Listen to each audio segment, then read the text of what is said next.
You can see the link in the chat if you need to go to get a certificate for your clock hours.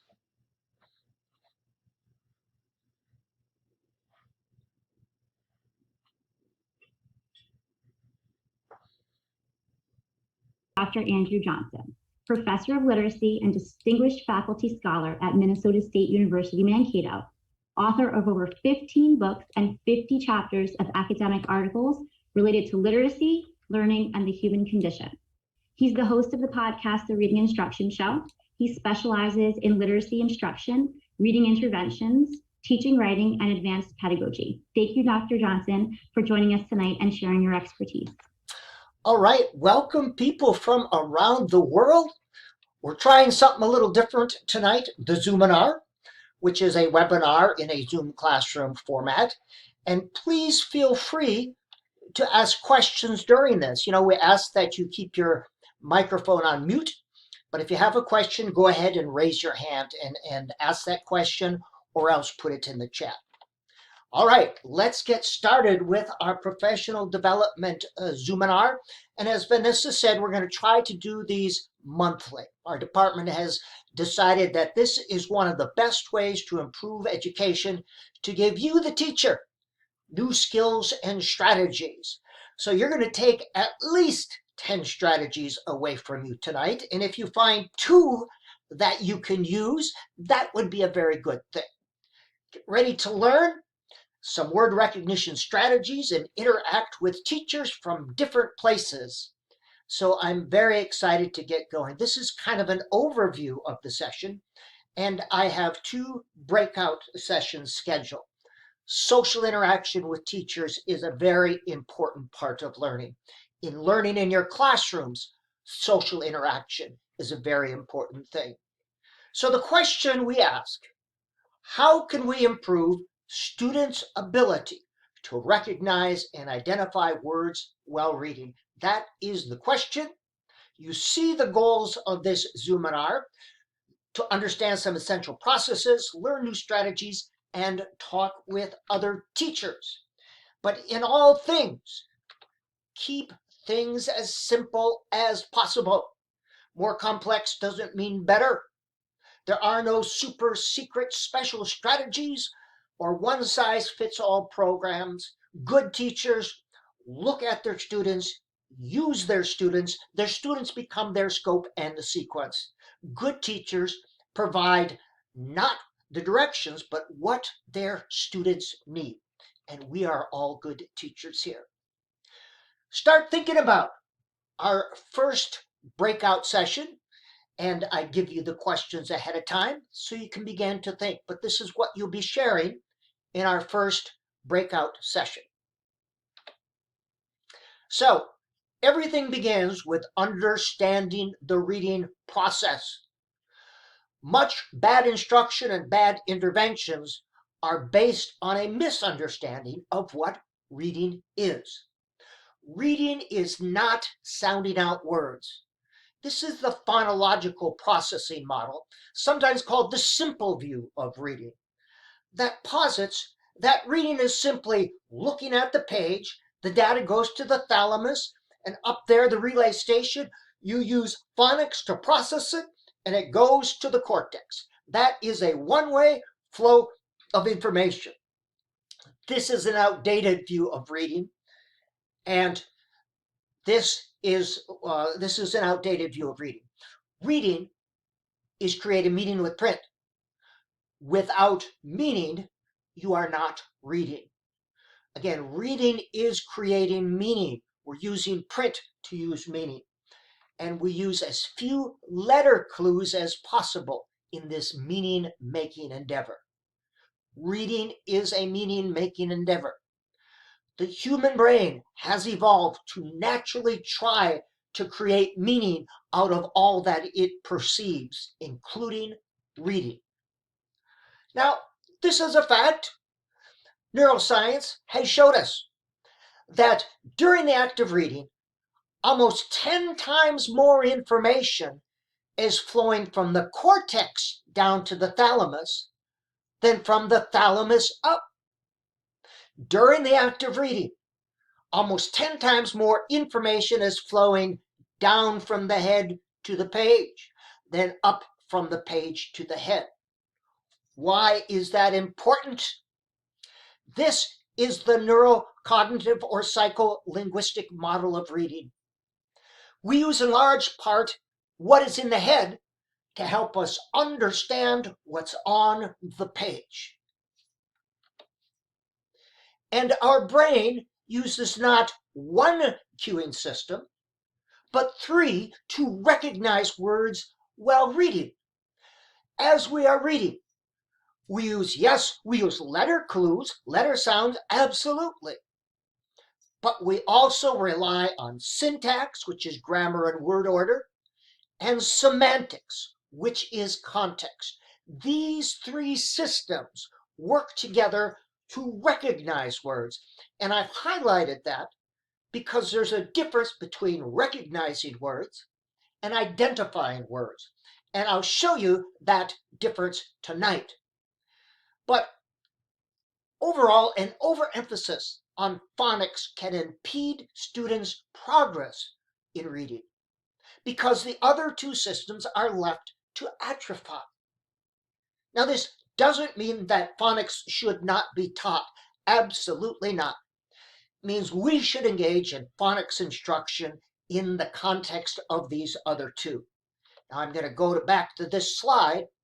The neurocognitive model, based on neuroscience and cognitive science, shows that 10 times more information is flowing down, but as we read the text, that information goes to the thalamus, and then the 3 cueing systems are used. The systems work together to recognize the words.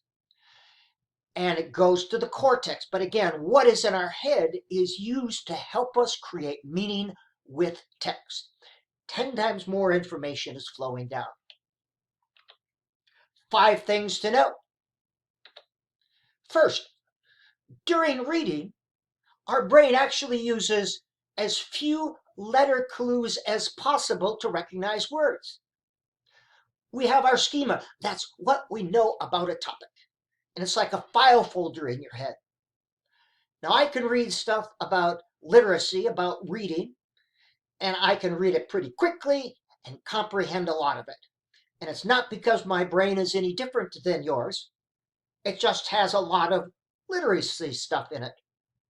But if this same brain tries to read things on financial analysis or how to hook up my computer, not so much, because there's nothing in there about those things. We use what's in our head. That's one of the reasons, by the way, for beginning readers, we want them to read about things with which they are familiar, or struggling readers, because they're able to use what's in their head. And we use a strategy called language experience activities, and I'll be showing you that a little bit later tonight. Now, we get all whooped up about vowels and digraphs and trigraphs and all these things, but in essence, vowels are not really that important. And let me show you before you freak out. All the vowels have been removed except for the initial vowels. Most of us are able to create meaning with this. Once upon a time, there was a handsome prince. He lived in a castle. One day, an evil wizard came and turned him into a frog. The prince cried out, "Help!" All right? We're able to create meaning with that. Reading is not correctly sounding out words. Reading is creating meaning with print. Now, oops, too fast. I'm going to show you a sentence about a black bear in the woods in which all the consonants have been removed. And I would guess that most people are not able to read that. But that same sentence is with the vowels removed and just the consonants. We're most likely able to read that. The big black bear ran through the woods. Vowels are not that important. And the third idea, we think that our eyes move in a straight line across the page as we read. But notice your eyes sometimes as you read. Our eyes act more like hummingbirds. They kind of skip about, they regress, and they stop at points. These are called fixations. And the little skips your eyes make are called saccades. When it goes back, it's called a regression. And get in the habit of watching your reader's eyes. They tell you a lot. A efficient or effective reader, their eyes kind of move more in a straight line. You'll see some of the regressions. Struggling readers, their eyes go like this. They're looking at each word in each letter. So an efficient reader, their eyes will go like this. Eyes tell you a lot. Proficient readers fixate on only 60% of the words approximately on the page. Fixation is here, and you can see these little fixation points. And we can only see that which our eyes fixate on. We can only see clearly. Our brain tricks us into thinking we are looking at the other words because it's filling in the blanks. We can only perceive that upon which we fixate, which is about the size of a great grape at arm's length. Everything else begins to disappear. And the last idea, proficient readers often insert words that are semantically correct. That means reading is retained. The boy run down the road instead of the boy ran down the road. And this is a good thing. This means they're processing at a deeper level instead of a surface level, if meaning is still retained. This is syntactically correct. It's a noun for a noun. This tells me that at least the reader is using syntactic clues. Questions that you might have.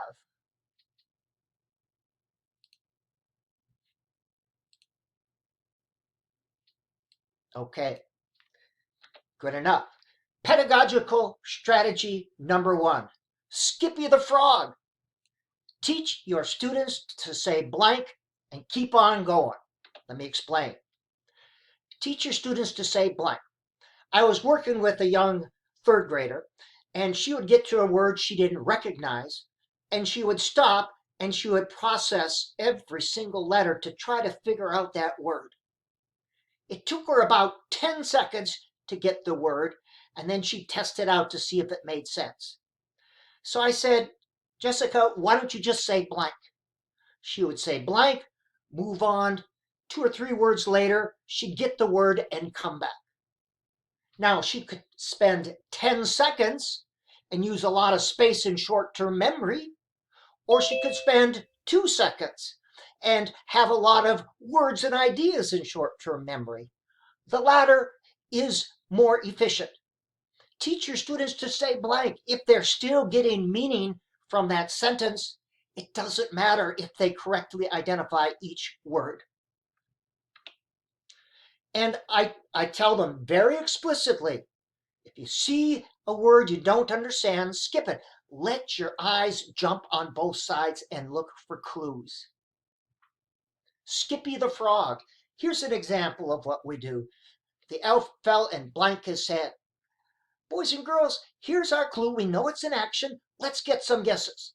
And then we write down some ideas. And then, yes, and then I give them another letter clue. And then I said, hit his head. Yes, hit his head. That's correct. So that's strategy number 1. Now here is the heart of it before I give you the strategies. 5 essential terms. Word recognition. We see a word in print and we recognize it instantly. We know what it is. Automatic knowledge of a word. It's called automaticity. And this is the desired end state.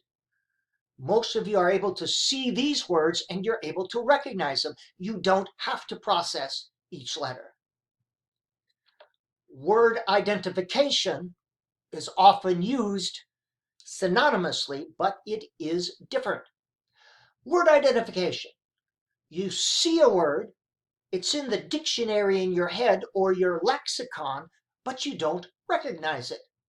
So you have to consciously employ one of these four strategies to recognize the word. Word identification. You see a word, you don't recognize it, you have to use some strategy.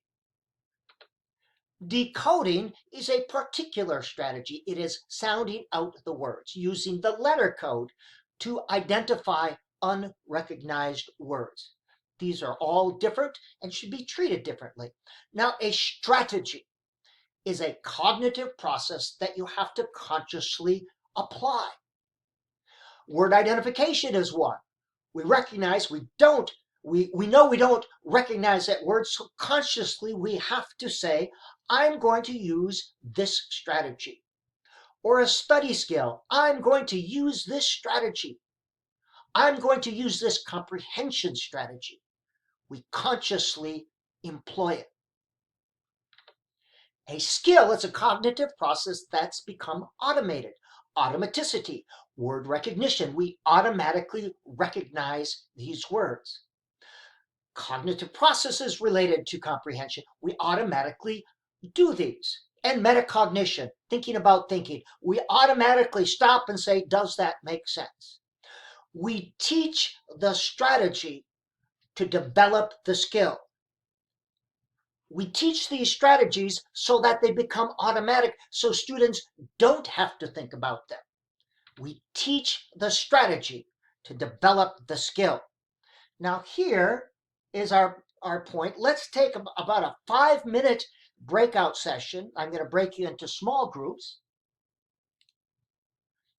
There you go. And I'm going to have you answer these questions. Grade level, where you're from, and one interesting or important idea that you have. And let me see. Okay.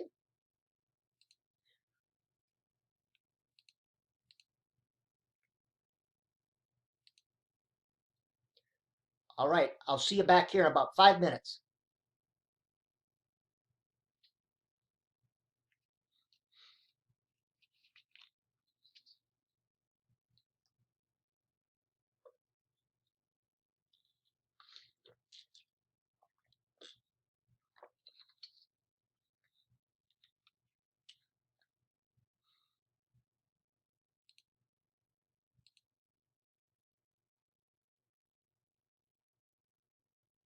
Because we don't have like grades, we have classes in Barbados. I think it might be grade 2, class 1, which is like a 7 to 8 year old.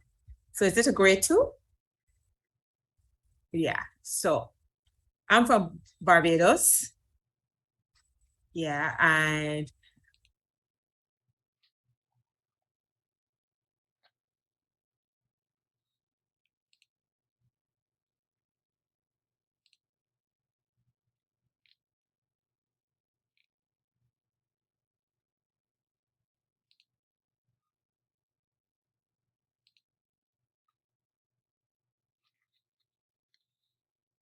primary school in Barbados, and I deal with the class 4 students, who are 10 and 11 years.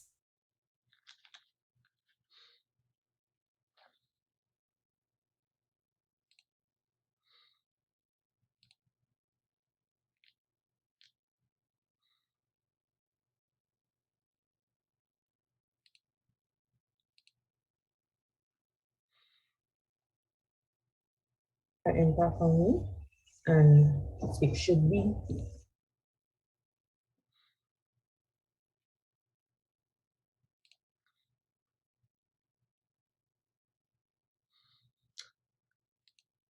Ria, did you get in a breakout room? Did you want to get in one?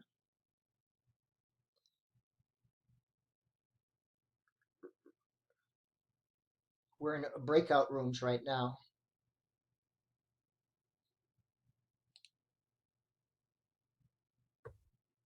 Professor Johnson, Yes, I did too. get in, but I am dropping out all the time. Yeah. Oh.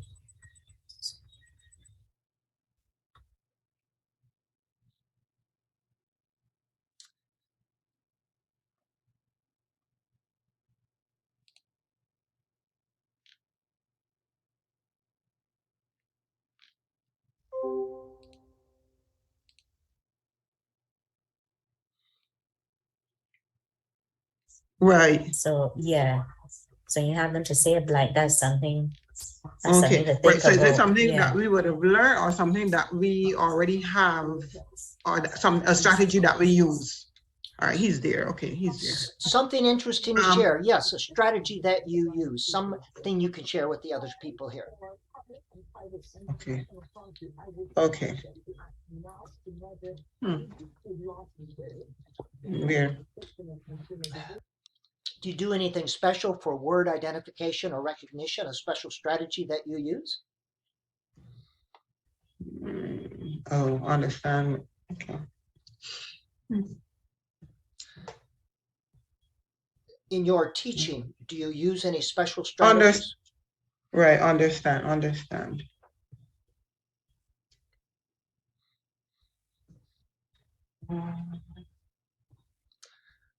Or maybe we can ask, what strategies do you use? What does your reading instruction look like? Mhm. Okay. Well, for me, it mainly consists of decoding.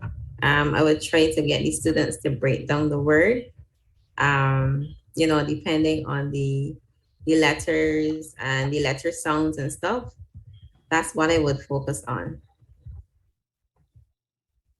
Good. And then for me, I taught in the younger children. So basically, I'll go to the letters, each letter of the alphabet, the different letters of the alphabet, and let them hear the letter songs, let them recite the letter songs, and that's basically what I would do. Now I have an older class, just like what Miss Bratcher just shared. That's what I would do. Like let them look at the word and break down the word as well. Decode it.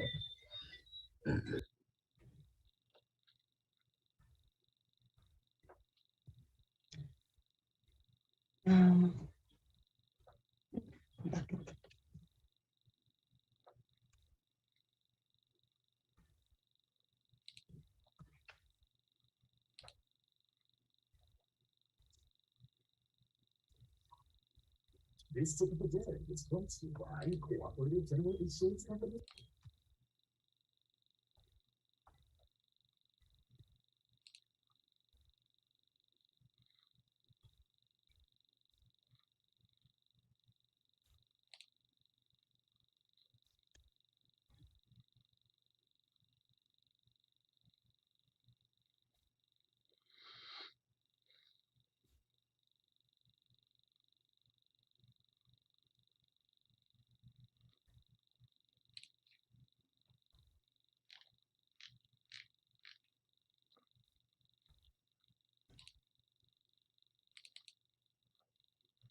All right, we got almost everyone back. I don't know how well that worked, but I'm sure you'll give me some feedback at some point. All right, let's do a slight transition. Let's get you to some You're strategies. muted, Professor. Oh, say what? Oh, uh,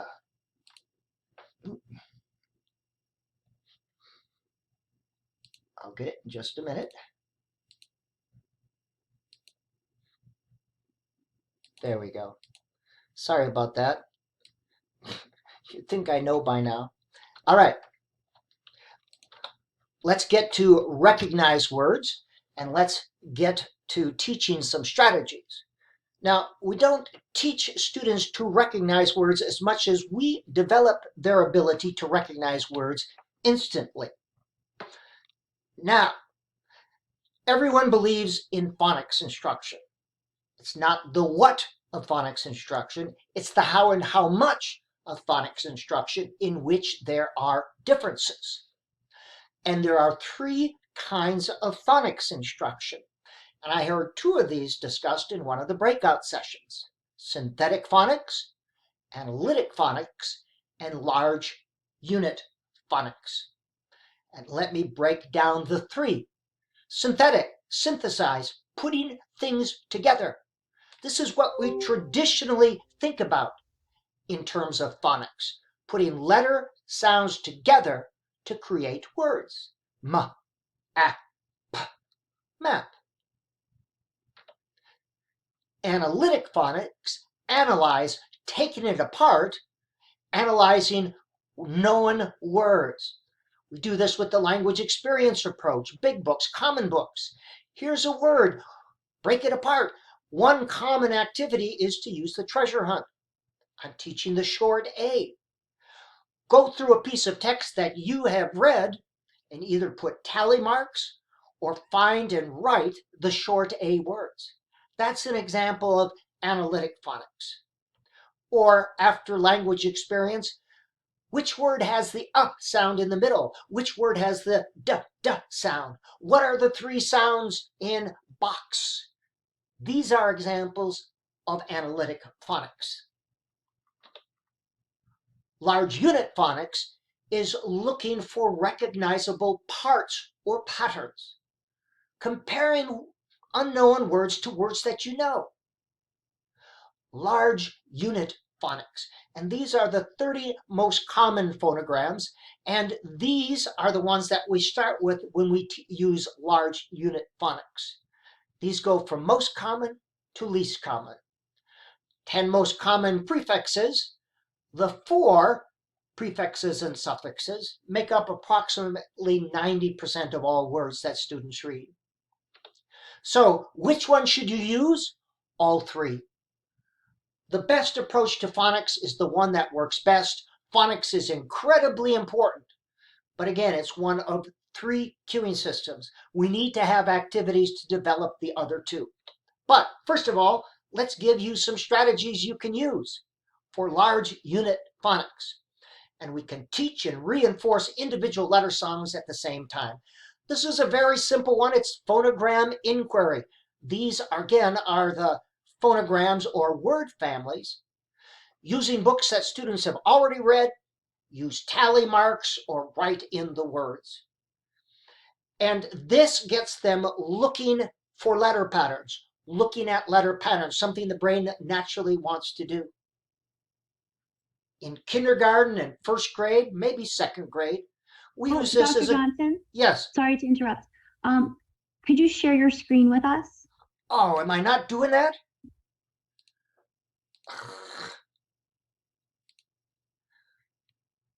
Oh, boy, that's a rookie mistake. Okay.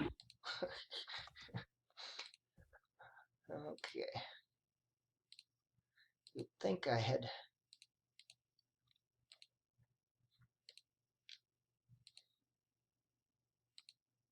There we go. My goodness. Sorry about that, people. I've only been doing this for how many years? Okay. All right, so sorry. So sorry. We talked about phonogram inquiry, using books they've already read, tally marks, kindergarten first, maybe second. They can use this as a graphing activity or graphing exercise. Very simple. These are the phonograms or the word families. Simple, nothing complicated here. Shared reading for large unit phonics. Margaret Mustada. I got this idea from her. This is a great activity. This could be done, I would say, kindergarten through 6th, 7th, 8th grade. The teacher reads a book to students. Then students read the text with a partner or a buddy. With their partner or buddy, they identify interesting or important words, words that they think are interesting or important. They get the choice, depending on the age, 8 to 15. The teacher records the words either on a poster, on a board, or a screen, and the next day, teacher creates 3x5 cards with those words. With older students, you can simply create a word list. And students create groups based on the letter pattern. This is inductive analysis where you induce order on the field, a powerful way of learning. they're putting things in groups based on letter patterns. And they begin to recognize the letter patterns. Now, I like them working in groups of 2 because I like the conversation that takes place. Younger kids, if they can physically move the cards, that's very important. And then I create a word wall or a poster with the title of the book, the groups, and words within each group. And you can use that to reinforce. Use that for writing prompts. Any type of word sort is powerful. You can sort the words based on letter sounds or meaning. And you can give words, phonograms, letter patterns that you want to reinforce, or students could generate words or include words from a book that students are reading. So you are giving the words. And if I wanted to reinforce the short U sound, well, I simply include those words. To extend this to vocabulary, I would have them create groups based on meaning. And sometimes you want to give the categories. Other times you want students to create the categories that make sense to them. And again, groups of 2 and 3 create that social conversation that enhances learning. Word building. Adding consonants in rhymes or word families. You can add a letter to a word family or a word family to a letter, putting them together. This would be kindergarten, first grade, maybe second grade, struggling readers. And you can use Scrabble letters, or you can use, I like using a PowerPoint, P plus A, good. D plus A, day, good. And here I am reinforcing the letter pattern, the phonogram. This enables me to go quickly through, spend maybe 2 to 8 minutes on this. I like each activity to be about 5 or 6 minutes and have 4 or 5 in a row. Word discrimination, 3 words that are similar. This invites students to analyze each word. Now you can say, find the word cap, or they could have a picture. Put this on a PowerPoint and quickly go through, or a sheet of paper, however you want to do this, but it invites students to analyze each word. They could work in pairs and they could point to the right word. And again, the important part is they're looking at the word and they're analyzing the letters. Word discrimination. And we've alluded to this, word walls, words on a wall. You could have it based on phonograms or letter patterns, something you're reinforcing based on meaning, beginning sounds. Words on a wall. You can see that this one uses phonograms, word families. And I'll slow down here. Word wall riddle review. Nothing magical here. I want to reinforce the short A sound. All well and good. I have short A words on the wall. And if I've got 5 or 10 minutes I need to kill before lunch, I'll give a riddle. Which short A word, this is on the short A list, means not happy? Excellent. Sad. That's correct. When I'm tutoring small groups, this will be on a PowerPoint, and we ask the riddles, and we could quickly go through. But this can be words on a wall. And super riddles, these are all the word families I cover. When I cover 5 of them, I put these on the wall or on a screen. And notice I use color to differentiate if you can. And then I give the riddle. Which word means pig meat? And they have to analyze. And by the way, after you can do it, you can ask students to make up the riddle, and they can give you the riddle. I'm thinking of a at word, and it's something you rub your feet on. So the kid can make up the riddle. All right, this is a powerful one. This can be used from first grade up to 12th grade in various forms. Students are given either 3 to up to 6 sentences, depending on their age. And if I want to reinforce a letter pattern or sound, each sentence would contain that. Here I am reinforcing the short A sound. Each sentence has a short A word. So yes, I can explicitly teach in small bits, but then I can reinforce with activities. Students read aloud into an audio recorder. They listen back and they underline the stumble words. They then review their stumble words and reread and record and repeat until fluency is achieved. And usually no more than 3 times, but usually after the second time, they're able to achieve fluency. Replay analysis. They analyze their own, we call them stumble words. You can do this, by the way, with a partner as well. That works well. Have the partner record and underline the stumble words.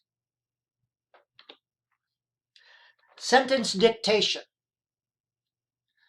Now this may seem like that's a simple idea. Well, if it's done right, it can be very powerful.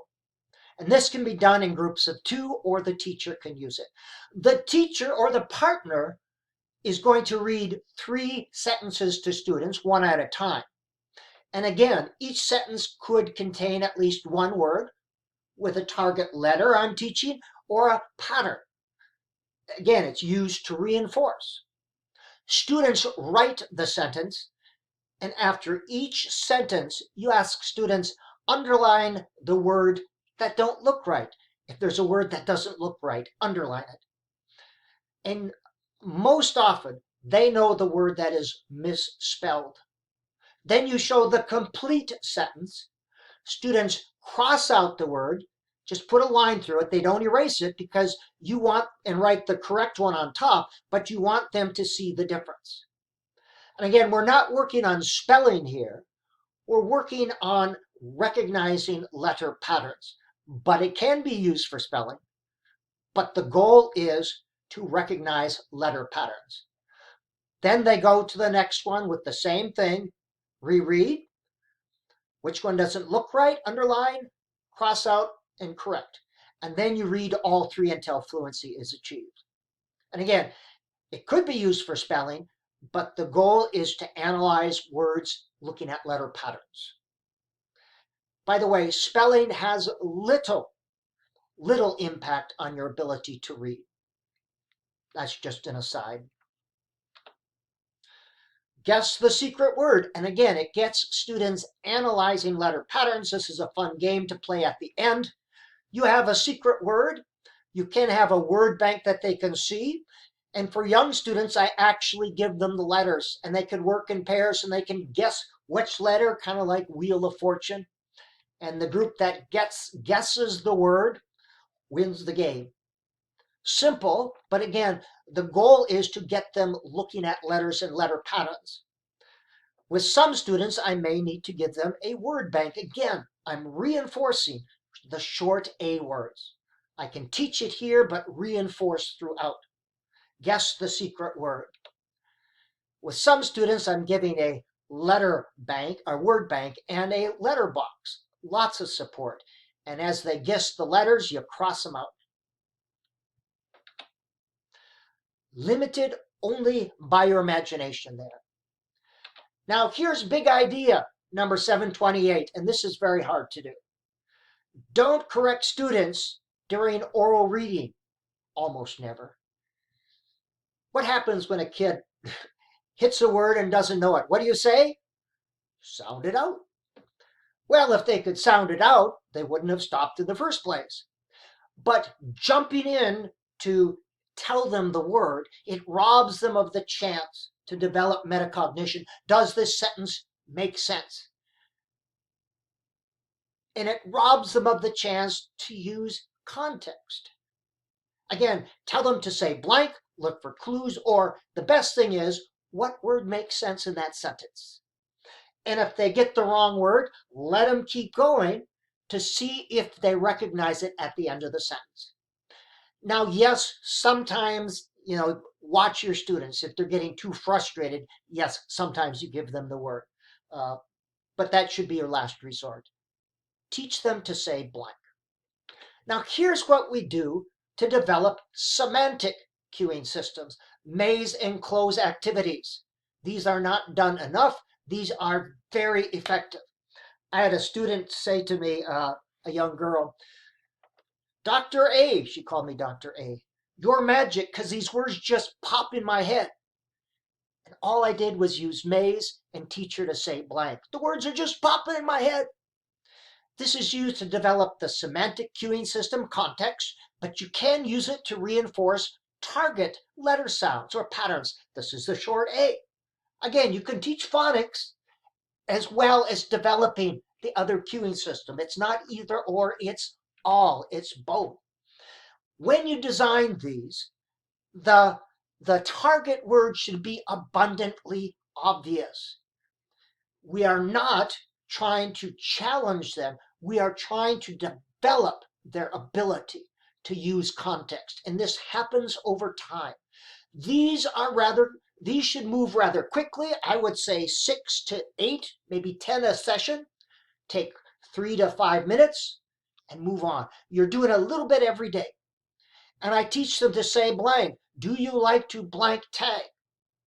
And then I show it to them. This is a maze where it has either 2 or 3 choices. And look at this. I'm reinforcing the short A sound again. It's not either or, it can be all, it can be both. And I'll show you some examples of these. 6 to 12, 4 to 8 minutes. I like to use PowerPoint because it enables me to move quickly and I can save them from word family to word family or letter to letter. I can use target words and sentences from the word walls. You're limited only by your imagination. Here are some other. You can use a maze as a pre-reading activity, as a story preview. And a story preview gives students a sense of what is in the story. You give the main events to create a scaffold so that they're able to read it. And then you make a link, read to find out what happens. And you can use, I would say, 3 to 5 maze sentences to do that. You can also use close as a post-reading activity to reinforce vocabulary words, story elements, or to see if students comprehend. And again, the answer should be, the target word should be abundantly obvious. We're not trying to challenge them, we're trying to develop the ability to use that semantic cueing system so they automatically, so their eyeballs go like this and not like that. The goal is not to do the close and the maze, to develop the cueing system so that students do it automatically. And I've been harping on this. It can be used to reinforce, and you aren't teaching reading, you are developing their ability to read, their ability to recognize words. And again, there's Skippy the Frog. Let your eyes go on both sides. I like to show them this. These are some clues. What's your guess? Yes, I need to clean up my room. And this is what they look like on PowerPoint. Short A, I'm glad to blank you. And we can move quickly through 6 to 8 like this. That's why I like using a PowerPoint. Here's what the maze looks like. Short A again. Brad had a blank day at school. This is first grade. I used only 2. Older students, I can use 3. This is older students targeting the short A. Words are a little bit longer. And afterwards, I say, find the other short A words. I forgot to put Sally, but then the students go back. This is an example of analytic phonics, analyzing words they know, words they see. And this one is good. The mini story contains 5, 6, or 7 sentences, a little story found in a maze format, so students can use not only semantics, but they're using the context of the paragraph like real readers do to recognize the words.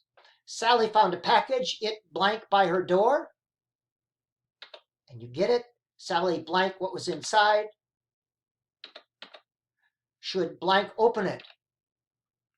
This is for older students. Sally squeezed blank carefully. Then her dad blank home. And the first and the last sentence always contain the complete sentence without a maze. And then they read the complete paragraph until fluency is achieved. That is a maze mini story. By the way, you could take a paragraph out of a textbook students are reading, out of a story they're reading. You could create them based on things that are happening. A lot of ways you can use this. Teaching sight words, absolutely. Oh, I go through 5 sight words, maybe I reinforce them.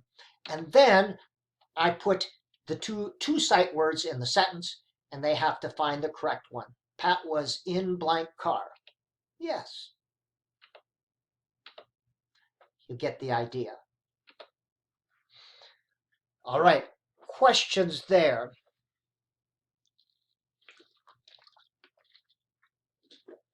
Okay, the third thing I wanted to talk about is writing for reading.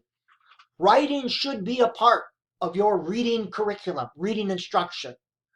And these need not be long writing activities, 2 to 6 minutes, because yes, you reinforce letter sounds, but you're developing the syntactic cueing system, grammar and word order. That is the best way to do it. Here are 6 activities. The first one is a language experience activity or approach. Simple idea, powerful, can be done individually or in small groups. It's the first thing I do every day when I'm tutoring one-on-one or working in small group, because it enables me to make a personal connection. The student dictates to you. What's going on? What did you do last night? You write it down, either on the board or a screen so they can see it. Depending on the age, there's a minimum number of sentences, 2 sentences, 5 sentences. Then they practice reading until fluency is achieved, and they're reading words that are in their vocabulary about things that are in their experience. Remember, we use what's in the head to understand what's on the page. Beginning readers should be reading things with which they are familiar. And then short analytic phonics lesson. There's a word here that has the g, g in the beginning. Can you find it? What are the sounds in analytic phonics? Pulling apart things that we know. Now here's a first grade student. We would always read the old story, the one they wrote the last time, and then we would go to the new story. And we could save these, put the date on them, and we could go back and practice. At the end of the week, I like to go back and practice. And students like to read in January what they were thinking about in September and October. And of course, older students are able to give me a little bit more. And again, we save them with the date on. Same thing, analytic phonics. Sentence mix-up. Simple idea, sentences that are mixed up, develops the syntactic cueing system. Can be done with paper or on computer. This is not a new idea. It's a simple idea, but I'll show you a couple new twists with this. Younger students, you want to use cards to get them to physically manipulate. And you could have these related to a story and save them. You could have centers or stations. Working with a partner to find the correct order. You can do sentence strips where you write the sentences together. You cut them up. You could give each student a word and they have to put themselves in order. Limited only by your imagination here. Now with older students, or I like to move through these things quickly. It can be done on a computer. And again, here I'm reinforcing letter sounds and patterns, but I'm also developing the syntactic cueing system. I will show them a mixed up sentence. This is one I did with a struggling second grade reader. And we teach them to look at the clues, the capital letters and the periods. And I say, ran away the cat. Tell me when you know what makes sense here. And usually right about here, they can tell me what the complete sentence is. Again, we move through a couple of these very quickly to develop the ability, the syntactic cueing system to use grammar in word order. This is an emergent reader at the early first grade. And when you work on comprehension, by the way, this is kind of a side, with beginning readers, oftentimes you have to work on comprehension at the sentence level. And sentence mix-up is good for that because they have to say, does it make sense? Sentence mix-up. With older students, yeah, you can use worksheets, but keep it short. You can reinforce letter sounds and patterns, yes, but keep it short.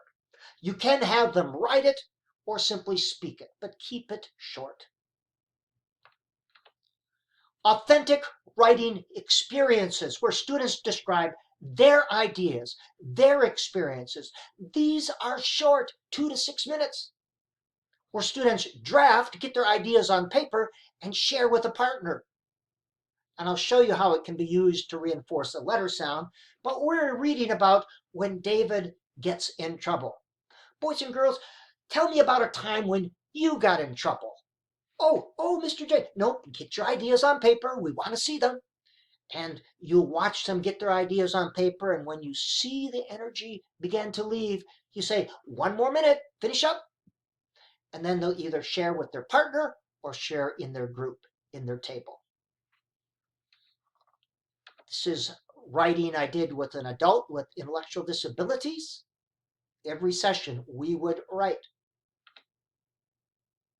Here I am reinforcing the short A sound. I was really mad when. I can teach the short A here and reinforce it over there as I'm developing the syntactic cueing system. And again, it's not phonics or, it's phonics and. It's not either or, it's and, it's all. This is a powerful one, priming pictures. You say, tell me about the picture. No, get your ideas on paper. Or what do you want to say about the picture? Or what's going on here? And I always try to get pictures of the community. You can take pictures around the school, or you can have parents send you pictures. You can put these on a computer and they can write. You can put them on a document and copy them off and have them physically write. But they're describing a picture, priming pictures like you prime the pump to get the water up.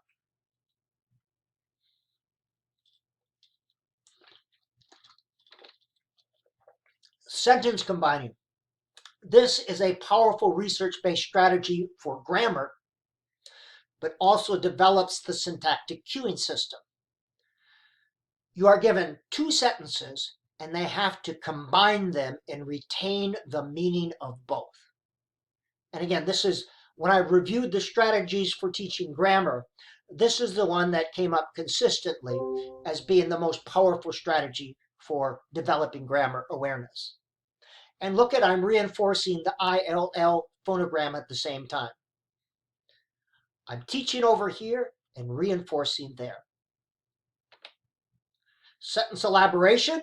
Given a sentence, how can you make it more interesting or different? And it's okay to be silly and create humorous ideas. Sentence can be used as a pre-post reading activity. All these are ways to get students writing, describing their ideas. Questions or ideas? All right, I'm going to make an executive decision and not do that breakout group, but I want to focus on the best way to assess. No, tell you what, I'm going to give you a choice. You have your choice. I can work on how to assess or how to identify words. I'm going to give you your choice. Someone speak up. Would you rather hear me about identifying words or assessing word recognition? Or both?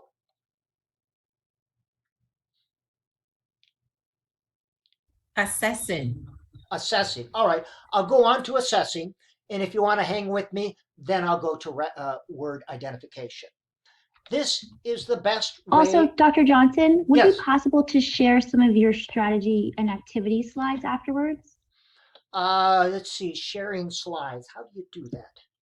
Just some of the activities. We could put it up by the recorded session, maybe. I'll ask Vanessa if we can do that. See if she's able. Oh, it is Vanessa. Sorry. Oh, it is Vanessa. Yes, Vanessa. I'll be happy to do that. Perfect. Thank you. I didn't recognize you without a face. Okay, how to assess. The best way to assess word recognition is the running record. This is a more authentic way to assess, where students are reading real connected text and not like dibbles where they read a word in isolation. That's not reading because they're not able to use context or syntax. And it can be used to get an approximate reading grade level. Reading grade levels are always very subjective. But here's the thing as well. Students' comprehension level and word recognition levels are often different. But for word recognition, if they're able to recognize 98 to 100%, that's their independent level. That's the level they should be reading most of the time, independent level or below. Instructional level is here if they can identify about that many, and this is the frustration, they should never be reading at this level. Sadly, students with reading disabilities are doing this most often. It's okay for students to read books at their independent level and below. Now, the thing with grade levels, when you say someone is reading at this grade level or that grade level, they are always subjective. Your ability to recognize words and comprehend words are impacted by vocabulary, by the sentence structure, if you're familiar with it, the text, and what's in your head. So always, if I want to get a sense of students' word level and ability to identify, recognize words, I usually do more than one of these. The downfall is this has to be done one-on-one. You have a graded passage or a leveled passage that says this is at level 3.6 or grade level 2 or some such thing. And you can get a book and it tells you the level on the back. You can find graded readers in a Basel. You can buy them. Students read the text aloud, and you put a check mark over those words incorrectly recognized. You allow for self-correction. We are not concerned with speed, and we're not concerned with the types of miscues here. This is different from miscue analysis. Just did they get it correct? Yes or no? Then to calculate percentage, number correct versus number of words is their percentage. And it determines the levels at a particular grade level. Now you're asking, what about if they make a meaningful miscue? Is that counted as an error? And I'm not going to give you an answer for that. You have to decide. But there's some interesting research that says you shouldn't. Now you can buy expensive forms. Yes, you can spend a lot of money, and it's just too confusing. Or you can develop your own from graded or leveled readers. It doesn't really matter. Use any piece of graded text. I like to use students' actual books. This is a younger reader. They're used to using pictures. They're used to reading these types of books. So I simply wrote the text down on a sheet of paper and use that as a running record. And again, keep it simple. If I wanted to use it for progress monitoring or pre-post, number of words, percentage, that gives me a sense of pre-post. Keep it simple. Keep it simple. All right, I'm going to cover By the way, my next Zoominar will be on how to teach writing, October 29th. I want to briefly touch on word identification. There are 4 ways to identify words, and these are strategies you consciously employ. When strategies become automatic, they become skills. We teach the strategy to develop the skill. We create activities to develop students' ability to instantly recognize words. That's called automaticity. Now, when I'm teaching students to use context clues, I teach very explicitly. I put these steps on the board. I create a poster, and I say, if you don't recognize a word, use one of our strategies. Step 1, look at the word. Step 2, reread and say blank. Step 3, make a guess. Step 4, test your guess. And I teach using cognitive modeling. I teach modeling by modeling in front of my students. Context clues. Simple idea, not complicated. This is a strategy. Teach the strategy to develop the skill. A morpheme is the smallest unit of meaning, usually refers to prefixes, suffixes, and roots. And we don't care if students can define or tell what the prefixes mean. They're not really very reliable. We want them to begin to recognize prefixes, suffixes, and roots. And we teach the strategy explicitly. Look for one of those that you recognize, reread the sentence and make a guess based on clues, and see if your guess makes sense. And by the way, these are some steps. If you want to, these steps are not holy. Maybe you want to change that up a bit. The important thing is that you teach the strategy explicitly. You teach these 3 word identification strategies specifically. And word identification or analysis, looking for patterns. And this is where large unit phonics is good, because it gets them looking for patterns. Look for familiar word parts. Is there any part of that word that you recognize? Use the word parts to make a guess. Reread the sentence to see if it makes sense. Now, we want students to begin to do that automatically as they're reading. We teach the strategy to develop the skill. Here are the 38 most common photograms, 30. These are in my book, by the way, and I'll be happy to put the slides up. And phonics, that's the least efficient in terms of the space used in short-term memory. Look at the letters, put the letters together, make a guess based on the letters, reread to see if it makes sense. All right. This has been our first Zoominar. Our next one is on October 29th, and I'd like to hear from you which parts you enjoyed. If you have any ideas for, let me get out of this. If you have ideas for topics for future Zoominars, I'll be happy to do it. People in other time zones, I am happy to adjust my time to make it more, to make it better for you. So I'll be quiet here to see if you have any questions that you want to ask unto me.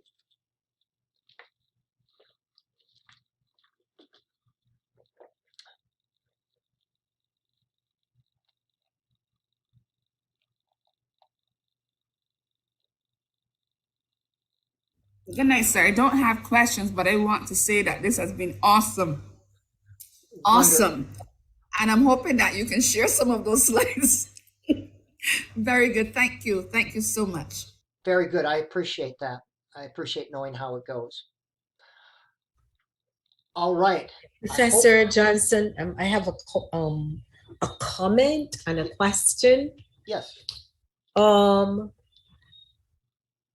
I have seen staff and teachers practice a lot of these strategies that you mentioned to teach reading, and yet still there are some students who still are unable to read, even when the majority of these strategies are employed.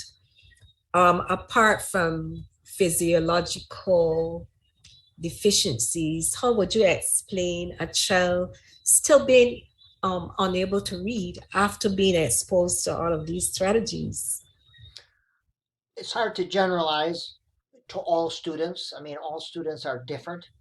Often a severely struggling reader is one, I hate to use the word dyslexic because we don't know if that term is even relevant. Uh, but the bottom 2 to 5% on an achievement test are those that struggle with reading. Sometimes they haven't been exposed to books. Sometimes it's too many letter patterns. But if they're not making progress, I would do something different. We tend to do the same thing if they're not progressing and give them more of the same thing so they cannot do the same thing to a higher degree instead of trying something different. So I guess my recommendation, and I don't know the specifics of your situation, try something different. If you've used a lot of phonics, well, then try some close and some writing. Maybe you need to use more phonics and letter sounds with some. Maybe you need to use large unit phonics or analytic phonics with some. Maybe the kid needs to do a lot of reading at their independent or level or below. One thing that works with all students is language experience activities, where they tell you, you dictate, and they're able to read their own words back to them. I'm sorry I wasn't able to give you a better answer, Margaret.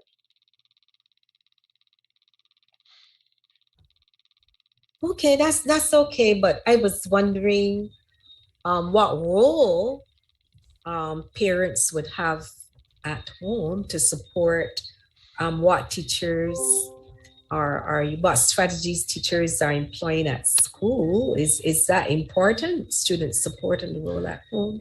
Yes, it's very important to tell parents, to give parents some strategies they can use at home so there's some connection.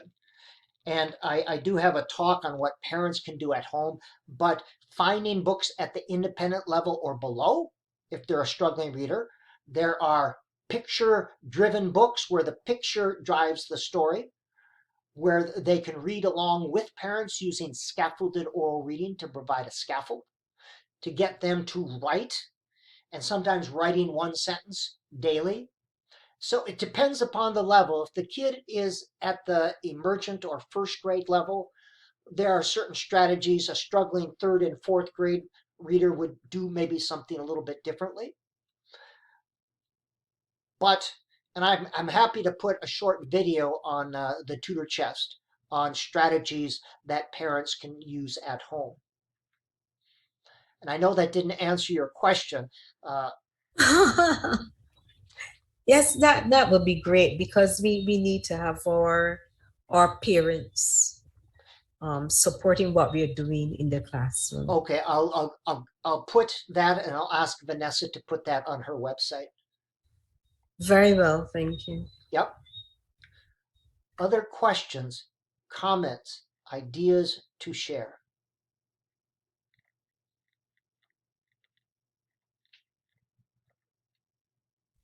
Professor Johnson, I find it to be very enlightening. Just wish that we had a long more time. I like the fact that how you've shown us, like in terms like mix-up strategies, how you're looking at both the QA systems, because more often than not, I find students sometimes only just using visual cues.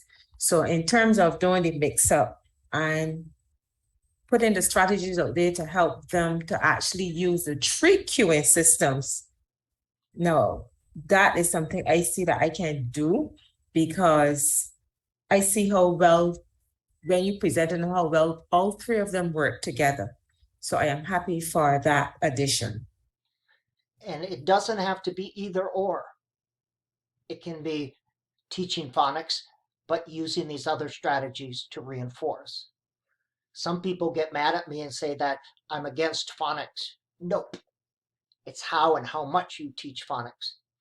And if you exclude these other things, you're not giving students all the strategies they need, skills they need to read. All right. Excuse me, sir. Oh, sorry. Nope, go ahead. Oh, I know there's talk about closed syllables and open syllables. Does that have a role in this too? No. Or not as much? From my perspective, closed syllables and open syllables make no difference. Knowing how many syllables is in a word, no. At the emergent level, you can use syllables for phonemic awareness, clapping the syllables within a word. But as far as once they get to first grade, syllables are not important.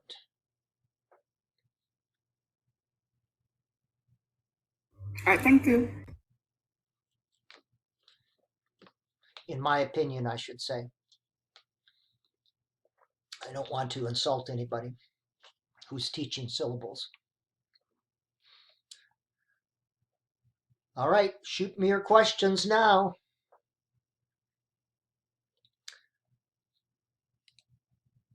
Okay, if not, I'm going to bid you a fond goodbye and look in the chat if you want to get the clock hour forms. They're right there, the tutor chest. And look in tutor chest to get slides and a PowerPoint presentation. All right, thank you. It has been good to meet you. Thank you, Doc. Thank you, Professor Johnson. You bet. Thank you so much. Thank you. Thank you. Thank Yep. you very much. It's been very enlightening. Very nice Good meeting you night. all. Let's have a good night. Yep. Thank you. Take care. Thank you. Good night.